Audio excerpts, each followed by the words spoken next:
صل علی محمد وآل محمد وعجل فرجهم۔ اعوذ باللہ من الشیطان اللعین الرجیم۔ بسم اللہ الرحمن الرحیم۔ الحمد للہ رب العالمین، وصلی اللہ علی سیدنا محمد وآلہ الطیبین، لا سیما علی بقیت اللہ فی الارضین، واللعن دائم علی اعدائہم اجمعین۔ اللہم انی اسألک برحمتک التی وسعت کل شیء۔ اس عبارت کے جملے میں جو رحمت کا لفظ استعمال ہوا ہے، بحث اس رحمت میں تھا۔ یہ رحمت کی تفسیر بسم اللہ الرحمن الرحیم کے تفسیر میں بھی گزر چکی ہے کہ خداوند قدوس سے جو رحمتیں آتی ہیں وہ عمدہ دو قسم کی ہوتی ہیں۔ ایک رحمت رحیمیہ ہوتی ہے، ایک رحمت رحمانیہ ہوتی ہے۔ اسی وجہ سے بسم اللہ میں دونوں استعمال ہوئی ہیں، بسم اللہ الرحمن الرحیم۔ تو رحمت رحمانیہ عام ہے، شمول رکھتی ہے اپنی ذات میں، یعنی جتنے بھی موجودات ہیں وہ جس نوع کے بھی ہوں، جس جنس کے بھی ہوں،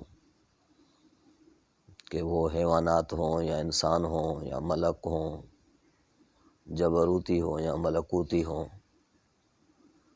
جس کو بھی موجود کہا جاتا ہے وہ رحمت رحمانیہ کے سائے تلے ہے، اس کے زیر سایہ اس کی زندگی ہوتی ہے اور وہ اس سے فیض حاصل کر رہا ہوتا ہے۔ یہ جو رحمت وسیع دعائے کمیل میں استعمال ہوئی ہے، اس سے مراد بھی وہ رحمت رحمانیہ ہی ہے کہ رحمت رحمانیہ وسعت کل شیء ہے، ہر شے سے وسیع ہے، ہر شے کو شامل ہے۔ رحمت رحمانیہ کا مقابل نہیں ہے،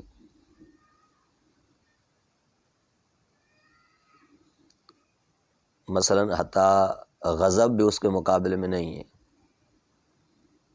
رحمت رحمانیہ کے مقابلے میں غضب بھی نہیں، کیونکہ غضب بھی ایک وجود ہے اور وہ بھی اس کے سائے تحت ہے۔ اور رحمت رحیمیہ ایک رحمت متناہی ہے، ایک رحمت محدود ہے، مخصوص ہے، اس بنا پر اس کو مقابل بھی ہے، اور وہ جو اس کا مقابل ہے وہ غضب ہے۔ جس طریقے سے آیہ کریمہ سورہ اعراف آیت نمبر 56 میں ارشاد ہوتا ہے، ان رحمت اللہ قریب من المحسنین، یہ جو رحمت قریب ہے محسنین کے، یہ رحمت رحیمیہ ہے جو خاص افراد کو شامل حال ہے، مخصوص ہے، اور اس کے مقابل میں غضب ہے کہ بعض افراد کو یہ شامل حال نہیں ہے بلکہ غضب شامل حال ہوگا۔ تو یہ رحمت رحمانیہ اور رحمت رحیمیہ رحمت کے دو قسم ہیں۔ علائی حال اس مقام پر سوال یہ ہے کہ خداوند قدوس سے جتنے بھی افعال ہم تک پہنچتے ہیں وہ خدا کے ہیں، ان کا فاعل اللہ تبارک و تعالیٰ کی ذات ہے، مالک خالق وہی ہے، لیکن سنت اللہ کا جریان اس پر ہے، عادت اللہ یہ ہے کہ خداوند قدوس کے افعال کسی نہ کسی وسیلے کے ذریعے سے صادر ہوتے ہیں، واسطے کے ذریعے سے صادر ہوتے ہیں، کوئی نہ کوئی چیز واسطہ ہوتی ہے، بدون واسطہ یہ موجودات ہم تک نہیں پہنچتے۔ مثلا ایک بیٹے کو وجود یا بیٹی کو وجود اللہ تبارک و تعالیٰ ہی دیتا ہے، لیکن واسطے کے ذریعے سے کہ والدین واسطہ ہوتے ہیں، ذریعہ ہوتے ہیں، وسیلہ ہوتے ہیں۔ تو جتنے بھی افعال الہی ہیں خداوند قدوس کے فعل ہیں، وہ کسی نہ کسی واسطے کے ذریعے سے ہوتے ہیں۔ مثلا خداوند قدوس کا ارشاد ہوتا ہے کہ اَأَنْتَ تَزْرَعُونَ أَمْ نَحْنُ زَارِعُونَ، یہ سورہ واقعہ میں ہے، شاید 64 نمبر ہو آیت کا۔ یہ سورہ واقعہ میں ارشاد رب العزت ہے کہ اَأَنْتَ تَزْرَعُونَ أَمْ نَحْنُ زَارِعُونَ،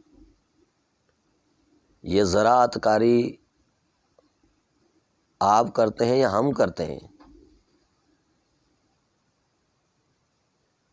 یعنی یہ سوال رب العزت اسی وجہ سے ہے کہ وہ ثابت کرے کہ ہم کرتے ہیں۔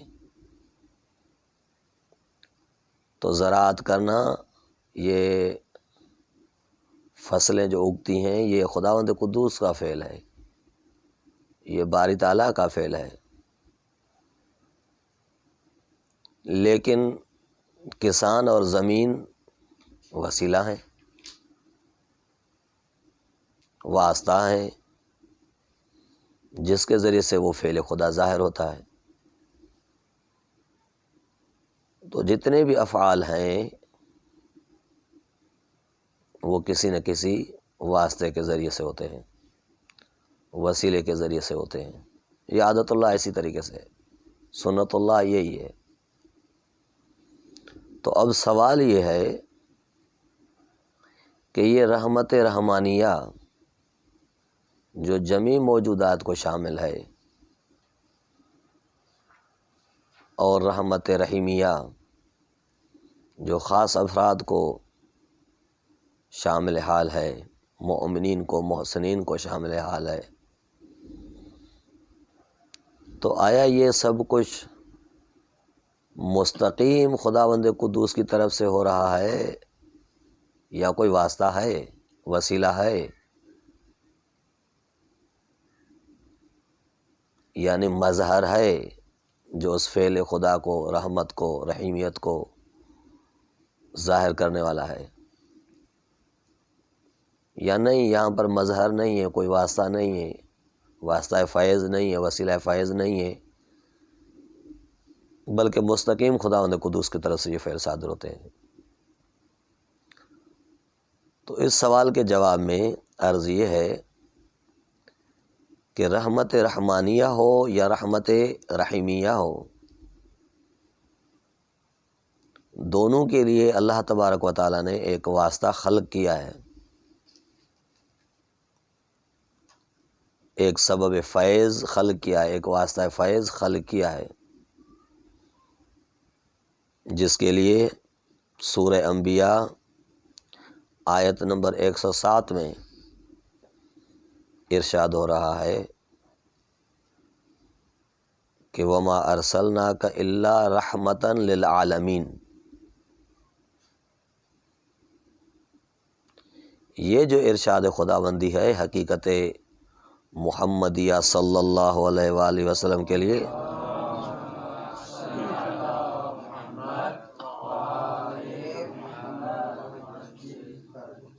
یہ جو ارشاد ہو رہا ہے ذات احدیت سے، یعنی یہ ارشاد عالمین کے لیے رحمت، رسالت مآب کو بنایا جا رہا ہے مرکز رحمت، منبع رحمت، سرچشمہ رحمت، ذات مقدس ختمی مرتبت کو بنایا جا رہا ہے، تو اس کا معنی یہ ہے کہ یہ رحمت رحمانیہ اور رحمت رحیمیہ جو کائنات کو شامل ہے، عالمین کو شامل ہے، وہ پیغمبر کے واسطے سے ہے، پیغمبر واسطہ ہے۔ یہاں پر تھوڑی سی توضیح کی ضرورت ہے اور وہ وضاحت کرنی چاہیے، اور شاید اس وضاحت کے سبب آج کا درس تھوڑا سا بڑھ جائے وقت کے لحاظ سے، لیکن ضروری ہے کہ بات اگر ادھوری رہ جائے تو یہ سمجھ میں نہیں آئے گا۔ تو یہ جو یہاں پر لفظ عالمین استعمال ہوا ہے کہ ہم نے آپ کو نہیں بھیجا مگر عالمین کے لیے رحمت بنا کر، تو عالمین کیا ہیں؟ عالمین جمع عالم ہے۔ جناب مستطاب حضرت آیت اللہ جوادی عاملی دام ظلو، تفسیر تسنیم جلد اول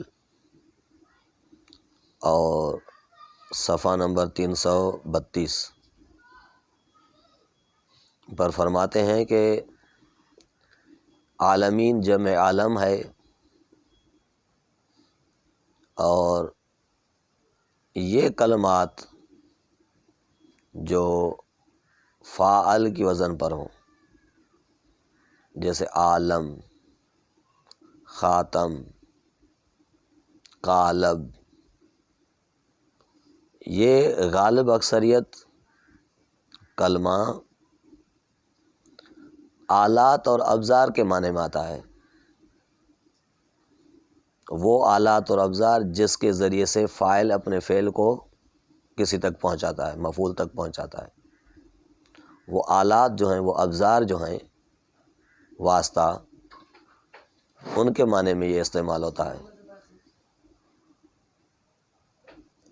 یہ ان کے معنی میں استعمال ہوتے ہیں کلمے فاعل، قالب، عالم، خاتم، یہ ان کے معنی میں۔ مثلا فاعل یعنی ما یفعل بہ، جس کے ذریعے سے فعل انجام دیا جائے۔ خاتم ما یختم بہ، جس کے ذریعے سے مہر ثبت کی جائے، وہ آلہ، وہ ابزار جس کے ذریعے سے مہر ثبت کی جائے، وہ خاتم ہے، ما یختم بہ۔ تو اس بنا پر عالم کا معنی یہ ہوگا کہ ما یعلم بہ، یعنی جس کے ذریعے سے معلومات حاصل ہوتی ہو، وہ آلہ، وہ ابزار جس کے ذریعے سے معلومات حاصل ہوتی ہے، ما یعلم بہ۔ تو یہ جو ما یعلم بہ ہے اس کو عالم کہتے ہیں۔ تو اس بنا پر عالم کو عالم کیوں کہتے ہیں؟ عالم کو عالم اسی وجہ سے کہا جاتا ہے کہ اس کے ذریعے سے یا اس کے ذرے ذرے کے ذریعے سے خداوند قدوس کا علم حاصل ہوتا ہے، اس کے ہونے کا، ایک خالق کے ہونے کا، ایک مالک کے ہونے کا، ایک صانع کے ہونے کا علم حاصل ہوتا ہے کہ یہ جو موجودات ہیں، یہ ذرہ ذرہ جو موجود ہے، لا محالہ حتماً اس کا کوئی نہ کوئی صانع ہے، موجد ہے، وجود دینے والا ہے۔ تو اس کے ذرے ذرے سے جو اس کے صانع کا علم حاصل ہوتا ہے، اسی وجہ سے اسے عالم کہتے ہیں، یعنی ما یعلم بہ، جس کے ذریعے سے علم حاصل ہوتا ہو، یہ وجہ تسمیہ ہے عالم کی۔ اب عالم ایک مجموعہ موجودات کو کہتے ہیں جو مجموعہ ایک خاص عنصر میں شریک ہوں، تو وہ مجموعی طور پر اس عنصر میں، اس کلی میں جہاں پر شریک ہوں، اس کو کہتے ہیں عالم۔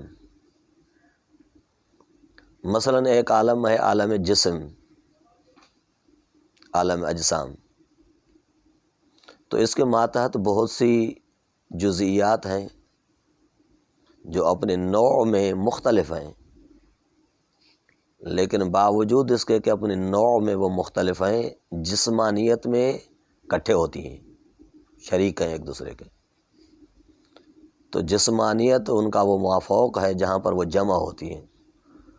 مثلا جمادات ہو، نباتات ہو، حیوانات ہو، انسانیت ہو، مائیت پانی ہو، یا اور چیز جو موجودات آپ حساب کر لیں، یہ اپنی نوع میں مختلف ہیں ایک دوسرے سے، لیکن سارے کی ساری موجودات اس میں جمع ہوتی ہیں کہ وہ جسم رکھتی ہیں۔ تو عالم اس موجودات کے مجموعے کو کہتے ہیں جو کسی نہ کسی ایک کلی میں، ایک حصے میں جمع ہوتی ہوں، اور وہ حصہ، وہ کلی ان سارے موجودات کے اوپر شامل ہو، حاوی ہو۔ تو اس بنا پر فلاسفہ حضرات یا عرفاء عوالم کے 4 قسم بناتے ہیں کہ عوالم یعنی عالمین، یہ 4 ہیں عالم جو مل کر عالمین بنتے ہیں، 4 عالم ہیں۔ ایک عالم اجسام ہے جو نچلا عالم ہے، اس سے نیچے کوئی عالم نہیں ہے، تحت اس کے کوئی عالم نہیں ہے، یہ عالم جسم ہے۔ ناسوت بھی اسے کہتے ہیں، عالم طبیعت بھی اسے کہتے ہیں، عالم مادہ بھی اسے کہتے ہیں، کہ اس میں مادہ ہے، حرکت ہے، زمان ہے، یہ اس کی خصوصیات ہیں جہاں پر یہ جمع ہوتے ہیں جزیات، کہ وہ موجودات، وہ جزیات جو زمان، مکان اور حرکت، مادہ رکھتی ہوں، اس کے نیچے اور کوئی بھی عالم نہیں ہے۔ اب اس عالم اجسام کے مافوق جو عالم ہے اسے عالم ملکوت کہتے ہیں، یا عالم مثال۔ یہ عالم مثال یا عالم ملکوت وہ عالم ہے جہاں پر مادہ نہیں ہے، حرکت نہیں ہے، تغیر نہیں ہے، زمان نہیں ہے۔ اس کے پھر 2 قسم ہیں، ایک ملکوت اعلیٰ ہے اور ایک ملکوت اسفل ہے۔ ملکوت اعلیٰ جہاں پر ملائکہ ہیں، اور ملکوت اسفل جہاں پر موجودات برزخی ہیں، یعنی برزخ کے جو موجودات ہیں، یہ برزخ خود عالم وہی عالم مثال ہے۔ یہ 2 عالم۔ تیسرا عالم جو اس کے مافوق ہے وہ عالم جبروت ہے۔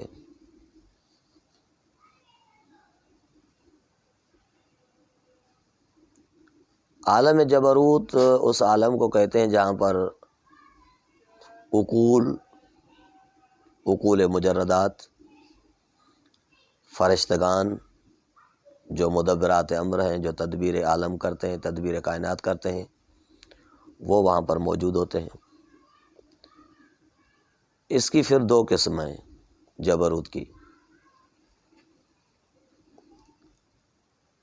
ایک کروبین کا مقام ہے جبروت میں، اور ایک روحانیین کا مقام ہے۔ کروبین وہ فرشتے ہیں جن کا ہم و غم عبادت خدا ہے، خدا کی عبادت کے سوا انہیں کچھ معلوم نہیں ہوتا۔ وہ عاشق رب العزت ہوتے ہیں، وہ عاشق عبادت ہوتے ہیں، وہ فنا در عبادت ہوتے ہیں۔ اور روحانیین وہ فرشتگان جو مدبرات امر ہیں، جن کا تصرف عالم اجسام میں ہوتا ہے، وہ عالم اجسام کو فیض پہنچاتے ہیں، افعال الہی کو ان تک پہنچاتے ہیں۔ تو یہ تین عالم جو ہیں، یہ تین عالم مخلوقی عالم ہیں، یعنی مخلوق ہے، ان میں خلق شدہ چیزیں ہیں، موجودات ہیں۔ جبروت، ملکوت اور عالم طبیعت یعنی ناسوت، یہ موجودات کا، مخلوقات کا عالم ہے، یہ مخلوقات کے عالم ہیں۔ ان سے مافوق عالم الہ ہے جو خداوند قدوس سے مربوط عالم ہے، اور اس عالم میں ان موجودات کی رسائی ممکن نہیں ہے۔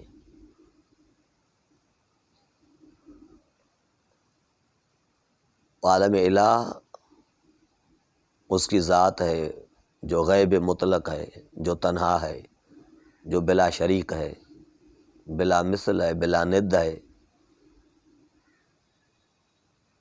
تو وہ عالم ہے۔ اب اللہ تبارک و تعالیٰ نے عوالم سے گانے، جو تین عوالم ہوئے، جبروت و ملکوت و ناسوت، ان عوالم کو اللہ تبارک و تعالیٰ جو فیض دیتا ہے وہ رحمت رحمانیہ اور رحمت رحیمیہ کے ذریعے دیتا ہے۔ جبروت میں جو موجودات ہیں وہ اپنے کمال کو پہنچ رہے ہیں اور اپنے کمال کو کمال کی طرف حرکت کر رہے ہیں، یا مثلا ایک چیز لے رہے ہیں، وہ حیات لے رہے ہیں۔ ملکوت میں حیات لے رہے ہیں، ناسوت میں حیات موجودات لے رہے ہیں۔ یہ سب رحمت رحمانیہ کے ذریعے سے ہے، اور ان کے اوپر جو خداوند قدوس کا خاص عنایت ہے اللہ کی طرف سے، وہ رحمت رحیمیہ ہے۔ اللہ تبارک و تعالی ان دونوں رحمتوں کا جو مرکز اور منبع اور سرچشمہ بناتا ہے، وہ کہتا ہے کہ وہ رحمت للعالمین ہے۔ وَمَا أَرْسَلْنَاكَ إِلَّا رَحْمَةً لِلْعَالَمِينَ، عالمین یعنی عالم جبروت اس میں آ گیا، عالمین یعنی عالم طبیعت اس میں آ گیا، عالم ناسوت اس میں آ گیا۔ یہ سارے عوالم جو ہیں یہ ماتحت ہیں، ان سے مافوق جو موجود ہے وہ رسالت مآب کا وجود ہے، منبع اور سرچشمہ، جہاں سے رحمت نازل ہوتی ہے، جبروت تک پہنچتی ہے، ملکوت تک پہنچتی ہے اور ناسوت تک پہنچتی ہے۔ تو اس بنا پر، اور اس کے لیے کوئی بہت سی احادیث ہیں کہ اول ما خلق اللہ نوری، یا مثلا ہے کہ کنت نبیا آدم بین الماء والطین، یہ بہت سی ایسی احادیث ہیں کہ میں سب سے پہلے تھا، سب سے پہلے میرا نور تھا، سب سے پہلے میرا روح تھا۔ تو یہ بہت سی احادیث ہیں جو اول ہونے کو بیان کرتی ہیں کہ سب سے پہلے ہے۔ اب اس مقدمے کی بنا پر اگر ترجمہ کیا جائے تو اللہم انی اسألک برحمتک التی وسعت کل شیء، اے اللہ میں آپ سے سوال کرتا ہوں اس رحمت کے واسطے سے جو ہر چیز سے وسیع ہے، یعنی اے مالک میں آپ کو واسطہ دیتا ہوں ختمی المرتبت کی ذات کا جو سب سے وسیع ہے اس کی رحمت، جس کو آپ نے عالمین کے لیے رحمت بنایا ہے۔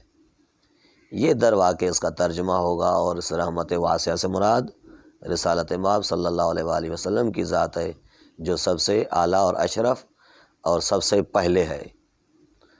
تو اللہم انی اسألک برحمتک التی وسعت کل شیء، اے خداوند قدوس میں آپ کو واسطہ دے رہا ہوں اس رحمت کا جو ہر شے سے وسیع ہے، یعنی رحمت للعالمین جس کو بنا کر آپ نے بھیجا ہے، میں اس کا آپ کو واسطہ دے رہا ہوں۔ یہ پہلا جملہ اس معنی میں ہے۔ کل سے انشاءاللہ دوسرے جملے کو عرض کریں گے۔ وصلی اللہ علی محمد وعلیہ الطیبین الطاہرین المعصومین۔ اللہم صل علی